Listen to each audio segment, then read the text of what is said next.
Son las 6:58. Buenos días, dominicanos, dominicanas, ciudadanos y ciudadanas del mundo. Julio Martínez Pozo. Los comentarios de los temas más importantes en el programa de mayor influencia de la radio y la televisión nacionales. Entonces, señores, en este martes, 1 de junio del año 2021, buenos días a todo el equipo del Sol de la Mañana, la audiencia de Sol, la teleaudiencia de Telefuturo Canal 23 y las personas que siguen nuestros contenidos a través de las redes sociales. Buenos días a todos, a todas. Entonces, en el día de hoy, entre otros temas, queremos explicar desde el punto de vista histórico por qué Trujillo cedió tierras a Haití, por qué cedió terrenos a Haití en la negociación de 1936. Vamos a hablar de ese tema.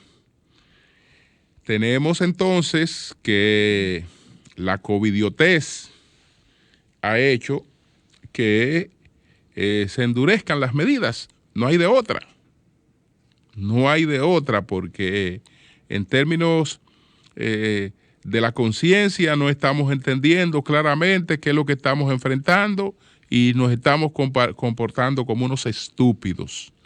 Y solamente en régimen de contención podemos enfrentar esta situación. Y bueno, ahí, si tengo tiempo, hay un vistazo a Perú que está ante el peligro el próximo domingo de empezar a transitar esa ruta indeseable para nadie en la que se encuentra Venezuela. Entonces, señores, bueno, esos son los temas que hemos enumerado. Hay varias cosas también, a Víctor Gómez Casanova, le ponemos el programa a disposición para cuando él entienda que debe referirse, debe hacerlo de inmediato. Él es un comunicador, él sabe el peso mediático de estas cosas que pues a veces son eso, pero tienen un peso importante. Entonces, el Sol de la Mañana está a su disposición para que él se refiera a esas cosas que le atribuyen en su administración en la Autoridad Portuaria Dominicana. Como ya sabemos, aquí los expedientes no vienen solos. Los expedientes no nacen solos. Los expedientes nacen, se exponen, pero hay una vanguardia, o si no una retaguardia mediática que los amplifica, y la persona, cuando llega el momento de que está ante un juez, pues ya está previamente condenada. Entonces, Víctor Gómez Casanova, pues ya coordinaremos cuando lo entiendas conveniente, pero no te duermas con eso, porque tú sabes lo que ha pasado en otros casos. Que pues la gente no ha tenido oportunidad de que la sociedad conozca su visión. Entonces, eso es lo que tiene que ver con eso. Otra paradoja. Hoy veo la información de que el señor Bernardo Vega ha recibido un premio por una obra que yo he promovido ampliamente. Creo que he sido el principal promotor de esa obra porque la he citado en varios comentarios. Así que lo felicito, lo felicito. Lo que lamento es que en unas declaraciones recientes él se apartara de lo que él sustenta en esa obra. Y esa obra ahora lo amarra más porque es una obra premiada. Entonces usted se imagina una persona opinando contrario a lo que plantea en una obra que está incluso premiada y reconocida. Con su obra La cuestión racial y el proyecto dominicano de anexión a Estados Unidos en 1870, publicada por la Academia Dominicana de la Historia en el 2019, Bernardo Vega ganó el Premio Regional de Historia de la Asociación de Estudios Caribeños.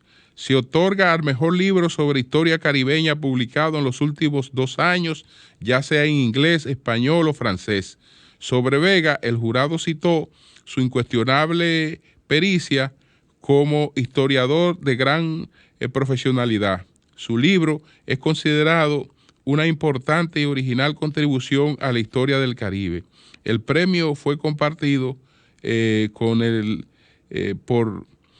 de la escritora Deborah Thomas. Felicidades al señor Bernardo Vega por el premio que ha conseguido con esta obra que el señor Martínez Pozo ha citado varias veces, esta obra que el señor Martínez Pozo, como ustedes ven aquí en todas estas separaciones, ha estudiado, le ha hecho sus observaciones. Entonces, de esta obra era que él se desdecía, como lo demostré hace poco, en unos comentarios que produjo para el Diario Libre, opinando contrario a que se desplace ese homenaje inmerecido que este país le tiene a un sujeto que se llamó Charles Sonner. Entonces, eso por esa parte. Y mis criterios en gran medida, entre otras fuentes, pues desde luego están basados en cosas que él también plantea y expone en esta obra. A él lo voy a citar más adelante porque lo que dijo el presidente Abinader también tiene su base en una obra de Bernardo Vega. Lo que dijo el presidente Abinader tiene su base en una obra de Bernardo Vega, que es esta obra que tengo aquí, que es se titula La agresión contra Lecos, pero el señor Bernardo Vega tiene un serial de varios libros que se titulan Trujillo y Haití, y entonces analiza en distintos periodos. Este es el volumen 3 de esas obras sobre Trujillo y Haití. Aquí está lo de la negociación del 36, lo de las tierras que se cedieron a Haití, y está lo de la explicación que veo que en el periódico El Día hoy hay un historiador ahí que está avalando lo que dice el presidente Abinader, pero lo hace de manera suelta, como si esas negociaciones se hubiesen llevado a cabo en base a un solo objetivo. Pero bueno.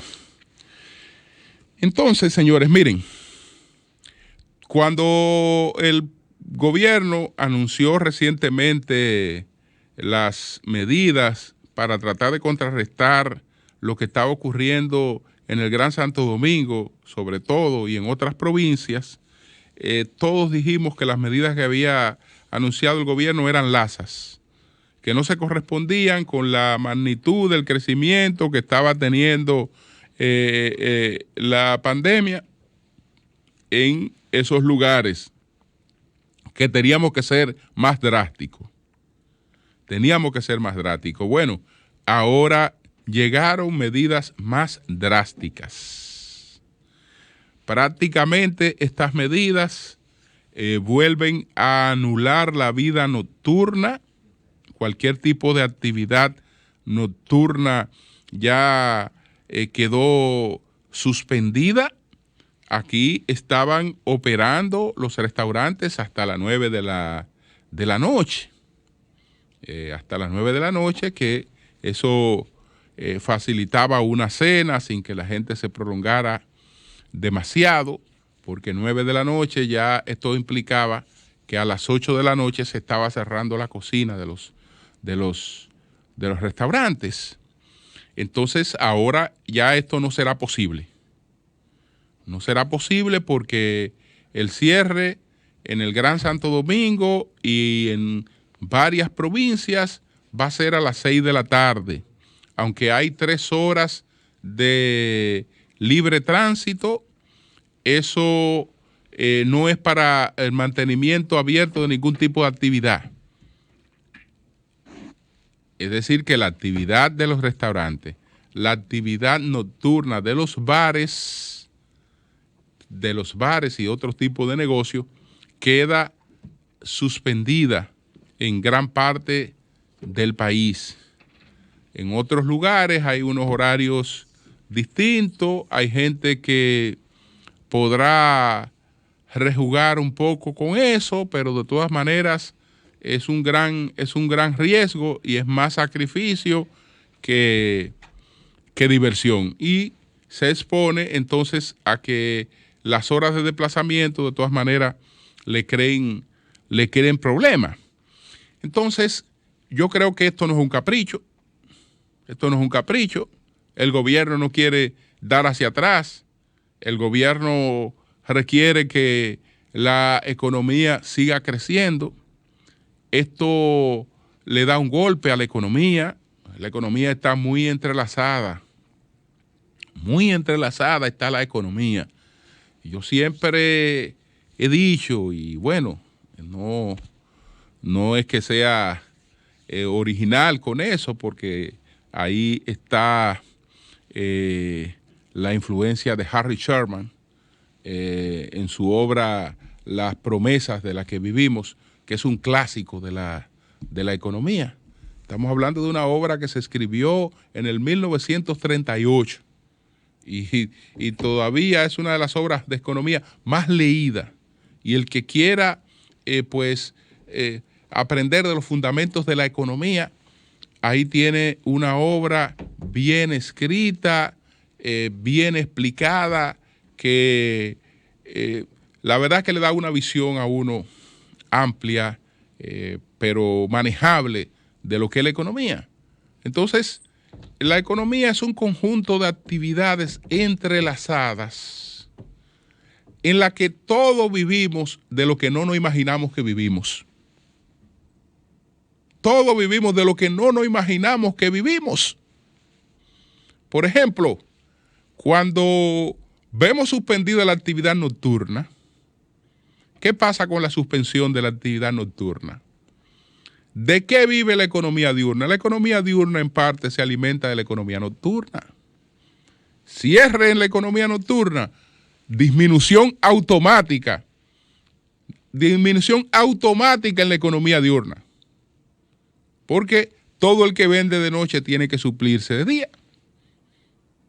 Tiene que suplirse de día todo el que vende de noche. O tiene que ir a hacer las transacciones a la banca, tiene que hacer sus cosas en el día, pero es producto del movimiento que ha tenido en la noche. Si ese movimiento se anula, ya automáticamente hay una disminución de la actividad económica, aunque usted vea filas. Aunque usted vea filas en los supermercados. Aunque usted vea filas en los supermercados, hay una disminución de la actividad económica y hay una disminución del consumo. Entonces, eso el gobierno no lo quiere nadie. No lo quiere nadie, pero ¿y qué hacemos? Dejar de brazos cruzados que siga colapsando, que está prácticamente colapsado el sistema hospitalario, que la pandemia se siga expandiendo en un país que entre las cosas que hay que citar como favorable es que, caramba, aquí el que ha querido vacunarse se vacuna. Es decir, aquí la vacunación ha fluido a un ritmo en el que ha sido fácil vacunarse. Tanto cuando estaba segmentada como después que la abrieron más. Es fácil vacunarse. Y eso es un gran sacrificio y está ahí. Y aún así, fíjense en la situación en la que nos encontramos. Entonces, vamos a esperar que estas medidas tengan éxito y que ojalá contribuyan con un cambio en la conducta que estamos teniendo frente a esas cosas. También quiero apoyar la decisión que anunció el canciller don Roberto Álvarez en el día de ayer. El gobierno dominicano decidió que no vuelve a sentarse en la mesa de la Comisión Mixta Bilateral con Haití mientras Haití no anuncie la paralización de los trabajos de un canal que se está alimentando del cauce del río Masacre, cosa que está expresamente prohibida por los tratados entre ambos países. Cuando digo los tratados, estoy hablando del 29 y estoy hablando del protocolo de revisión del 36. Para eso se esgrimió la mentira de que supuestamente la República Dominicana tenía varias obras que se alimentaban del cauce del Masacre y no hay una sola que se alimente del cauce, específicamente del cauce del Masacre.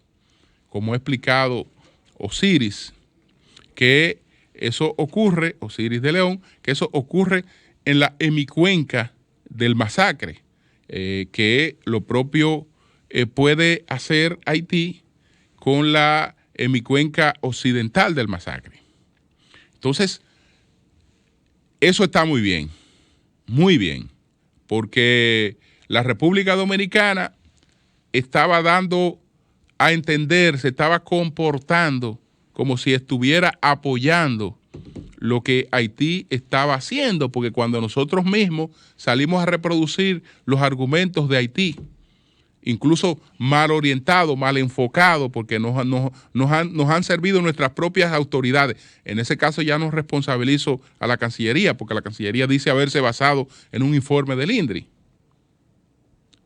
El informe del INDRI, porque ¿qué? Aquí gente llega a las posiciones, no se ocupa ni siquiera de estudiar la institución, y ni siquiera la historia y las cosas que tienen que ver con la institución, y sale a opinar inmediatamente cualquier tontería.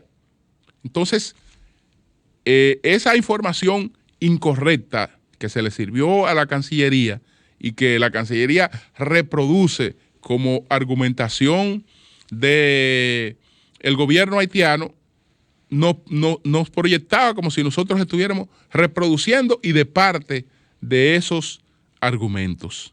Y eso no nos corresponde a nosotros. Hay un tratado que Haití y la República Dominicana tienen que respetar. Ahora bien, nosotros no podemos quedarnos solamente ahí. Eso está muy bien y es un cambio importante. Ahora, la República Dominicana debe denunciar ese hecho, porque nosotros no sabemos la consecuencia que eso derive en el futuro. Entonces, la República Dominicana debe denunciar ese hecho ante los organismos internacionales.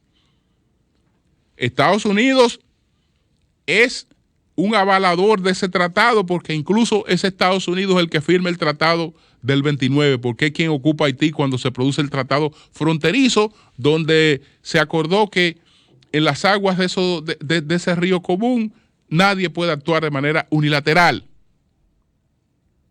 Entonces, ahí está la OEA, está la ONU, la República Dominicana no debe quedarse sencillamente en que, bueno, ya no volvemos a la mesa, porque se la pudiéramos estar poniendo cómoda a los haitianos, aunque yo apoyo lo que la República Dominicana ha hecho, pero se la pudiéramos estar poniendo cómoda a los haitianos.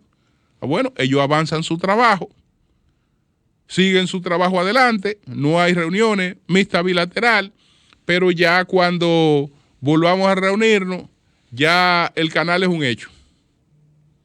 Y así como la posesión ilegal de la parte que que ocupa Haití, como esa posesión ilegal de la parte occidental, hubo que aceptarla como un hecho. Bueno, tienen que aceptar esto como hecho, que no nos lleven por ahí. Ok, no vamos a la mesa de negociación, pero vamos a denunciar eso. Vamos a denunciar eso y vamos a tomar otras medidas para que se vea que es que no estamos de acuerdo con eso. No es que ahora te hemos dicho, mira, yo me retiro, sigue tu vaina, porque la opinión pública le ha caído arriba al gobierno dominicano con esto. Yo me retiro, sigue tu vaina, ya no es culpa de nosotros, y entonces después nos reunimos. ¿Cuándo nos vamos a reunir? Cuando sea un hecho eso, ¿no? Entonces, la República Dominicana tiene que seguir adelante. No basta con no volver a la comisión mixta bilateral. La República Dominicana tiene que denunciar realmente esa violación a los tratados fronterizos entre Haití y la República Dominicana.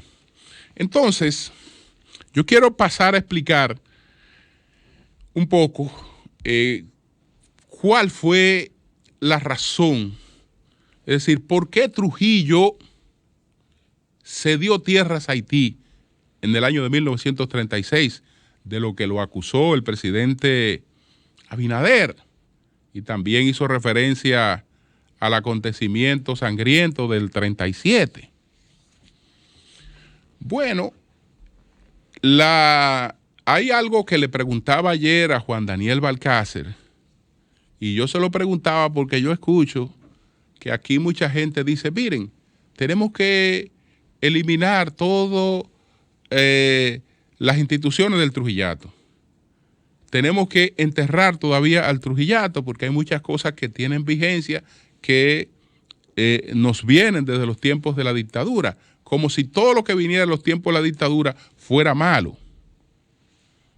Señores, los tiempos de la dictadura, lamentablemente, fueron los tiempos de mayor defensa de los intereses dominicanos en el conflicto dominico-haitiano. Y eso no ocurrió por Trujillo solamente. Eso ocurrió por otro fenómeno que he explicado varias veces.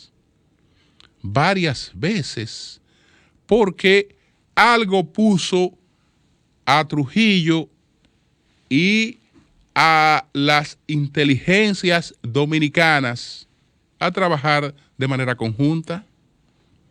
Porque ustedes ven que otros pueblos tuvieron dictadura como la trujillista. ¿Y qué tienen en común los otros pueblos que tuvieron dictadura como la trujillista? Que tuvieron crímenes, que tuvieron represión, falta de libertad, pero usted encuentra el caso progreso. Usted encuentra, Haití y República Dominicana tenían dictadura los dos. ¿Y por qué no hay desarrollo? Otros países de América Latina, todos estábamos cubiertos de dictadura. Dictadura la había en toda América y dictadura la había en Europa. Pero cuando usted compara, además del tema común de la sangre y de la represión, entonces usted se encuentra con que ahí hubo otros frutos en el caso de la dictadura de Trujillo. Entonces esos otros frutos tienen que ver no solo con Trujillo, sino con el acompañamiento que logró Trujillo de tener a su alrededor prácticamente una parte del liderazgo nacionalista dominicano que había quedado frustrado con los resultados de las elecciones del 24. Acuérdense que incluso una parte de ellos conspiraron con él y que el movimiento que levantó Rafael Estrella Ureña el 23 de enero de 1930 contó con la anuencia de Trujillo. Lo único que creía Estrella Ureña que Trujillo trabajaba para él. Es decir, Trujillo estaba trabajando para entronizar a Estrella Ureña. No, Trujillo no sabía que Estrella Ureña creía que estaba utilizando a Trujillo y era Trujillo que lo usó a él. Lo puso a encabezar una revuelta, hacer una revolución sin sangre, etcétera, algo tipo marcha sobre Roma de Mussolini, y después se quedó con el control de las cosas. Entonces, cuando Trujillo rompe con Rafael Estrella Ureña, para poder sustituir una figura de esa dimensión y el vacío que eso creaba a su alrededor, ¿a quién apeló? ¿A quién buscó y nombró como director de educación en la República Dominicana? Nada más y nada menos que a la figura intelectual de mayor calado que haya tenido este país en todo su tiempo, que se llama Pedro Enrique Sureña. Pedro Enrique Sureña. Entonces, alrededor de ese caballero también, la mayoría de esa gente que estaba no eran incondicionales ni eran trujillistas. El doctor Peñavalle, del que hablábamos ayer, no era un trujillista. No era un trujillista. Ahora, Trujillo buscó gente que incluso le adversaban, los llevó a su entorno y no había de otra. No había de otra. Pero el programa que se manejó ahí fue un programa que no se ha manejado jamás en la historia dominicana. Es decir, aquí ningún presidente, en términos de lo que es la defensa del interés nacional, se puede poner en los zapatos de lo que ocurrió ahí. Sin lo que ocurrió ahí, el caos nuestro hubiera sido peor que el que tenemos. Y no se ha definido en ninguna parte del mundo, no hay ninguna parte del mundo que el tema fronterizo, las divisiones fronterizas, no se hayan definido con guerras. Se negocian en paz, pero los conflictos que la han definido son guerras. Es decir, eso es sobre sangre que se han creado todas las fronteras. Y se han definido todas las fronteras. Es sobre sangre que se han definido todas las fronteras. Entonces, la frontera dominicana, desde el año de 1874, intenta don Ignacio María González, 1874, intenta el primer tratado de paz, amistad, extradición y comercio con Haití. Lo discute y después Haití desconoce el tratado. A partir de ahí, desde el año de 1874 hasta 1929, nosotros discutimos más de 10 tratados con Haití y todos fueron violados y ninguno llegó a consumarse. Ninguno llegó a consumarse. Entonces, nos independizamos el 27 de febrero de 1844, planteando que la frontera entre ambos países eran las fronteras que se habían definido en el Tratado de Aranjuez de 1777, pero eso era ficticio. Eso era ficticio y estaba proclamado en nuestra Constitución. Por eso es que estamos hablando de que, bueno, se dio terreno. Bueno, eso era ficticio. En primer lugar, no fue él el primero en hacerlo. Don Horacio, para suscribir el tratado del 21 de enero de 1929, tuvo que, por el tema de el uti possidetis, por el tema del uti possidetis, tuvo que ceder terrenos para lograr firmar el acuerdo de 1929. Don Horacio cedió terrenos. ¿Qué pasa entonces? Que ese acuerdo tenía una deficiencia en términos de legitimidad, pero además había una parte de la frontera que no estaba realmente definida, porque el acuerdo del 29 lo que acuerda para definir realmente la frontera es una carretera internacional que nunca se ha hecho, que tiene tramos donde es totalmente inexistente. Entonces, toca la negociación de 1936. La negociación de 1936. En la negociación de 1936, dice el presidente Abinader, y hoy repiten algunos, etcétera, que bueno, el motivo de Trujillo fue negociar con Haití para que Haití no permitiera que exiliados dominicanos pues se establecieran en Haití. Señores, ese es un elemento que estuvo presente, pero ese es un elemento adicional a los motivos que llevaron a ese acuerdo. Porque acuérdense que no le estoy hablando de Trujillo. Yo le estoy hablando del pensamiento dominicano que estaba detrás de todo eso. Entonces, había un problema que lo cité ayer. ¿Cuál era el problema fundamental? Ese acuerdo se firmó con un país que no ostentaba, no tenía su soberanía. Era un país ocupado, el del 29. Haití estuvo ocupado militarmente por Estados Unidos hasta el 34. Pero además de que estuvo ocupado hasta el 34, entonces nosotros tenemos una situación de indefinición de la frontera. Fíjense que ya le he citado dos. Primero, el buscar legitimidad para ese acuerdo del 29, que era lo único que teníamos, malo bueno, pero lo único que habíamos logrado desde el año de 1874 hasta el 1929 para lograr un tratado fronterizo. Entonces, para blindar ese acuerdo fronterizo, teníamos que darle legitimidad. La primera razón. La segunda razón, la definición real de la frontera. Entonces, cuando se va al tema, vuelve de nuevo lo de el ultima possidetis. Y hay una cesión de terreno. Incluso hubo hasta un pago en efectivo, en secreto.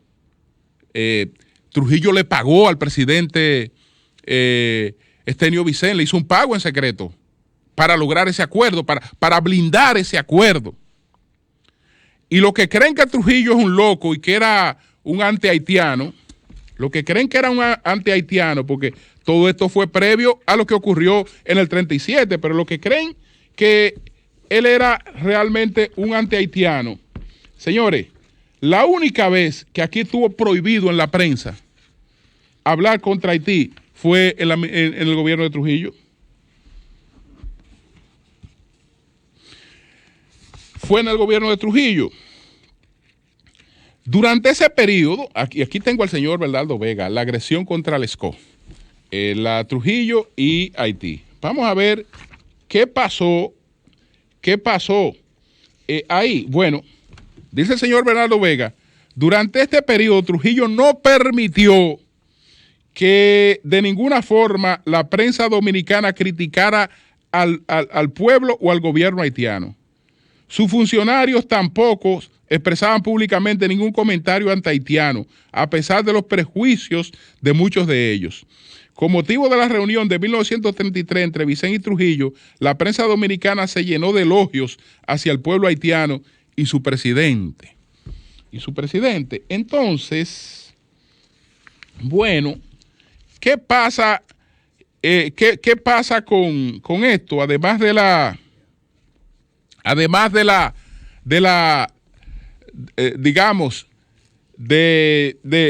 todo el aspecto de la negociación. En su discurso, entre otras cosas, en uno de sus discursos, dijo Trujillo lo siguiente, y esto es una visita en Haití: me enorgullezco en declarar ante mis conciudadanos y frente al mundo que una alta proporción de sangre africana corre por mis venas. Entonces, vamos a ver qué fue lo que se negoció. Que de aquí es que sale lo que está planteando el presidente Abinader. Ciertamente hablamos de que a pesar, dice Bernardo Vega, a pesar de que casi no existían exiliados dominicanos en Haití, los pocos que estaban allí eran muy vigilados por Trujillo. En octubre de 1974, el Semo Paulino Álvarez había sido nombrado cónsul en Juana Méndez, pero en diciembre de 1935 volvía al cargo de cónsul en Cabo Haitiano. En 1936, Paulino seguía presidiendo las autoridades haitianas para que vigilasen o sacasen de Haití a los pocos exiliados que se mantenían realmente en Haití. Pero, ¿qué ocurre? ¿Qué ocurre? Vamos a ver lo que cuando vemos el tratado fronterizo, que don Arturo Logroño era el canciller para esa época, don Arturo Logroño era el canciller, necesitamos este protocolo de revisión, se firma el protocolo de revisión, se ceden tierras a Haití para ser posible, porque, señores, sentarse en una mesa de negociación implica ceder.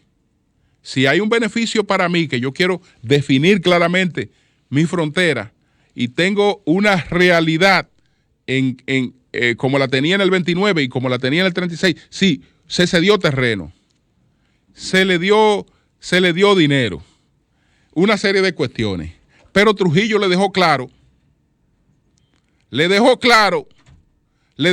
que ya habían negociado, le dejó claro que ya se habían entendido, le dejó claro que ya le había cedido terreno. ¿Por qué se presenta lo del 37? Si estamos acusando a Trujillo de que el presidente Abinader ahora lo está acusando de que en el 36 fue generoso y dio terreno. Entonces, ¿por qué tiene que apelar a lo del 37? ¿Por qué tiene que apelar a lo del 37? Porque a pesar de que le doy terreno, le doy cuarto, hago una alianza con ellos, pero el proceso de ocupación continuó, tal vez presionando una negociación para que en el futuro tengamos que volver otra vez al uti possidetis.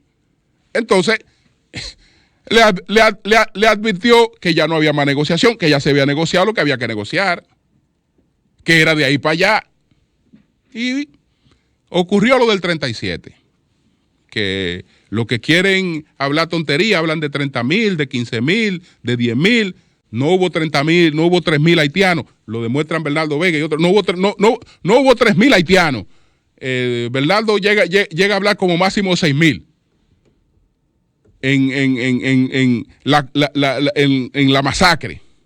Pero esa masacre, estamos hablando de un hombre que en el 36 lo estamos acusando de que fue generoso, de que se dio para negociar, pero después entonces hubo que imponer el respeto a lo que se había negociado.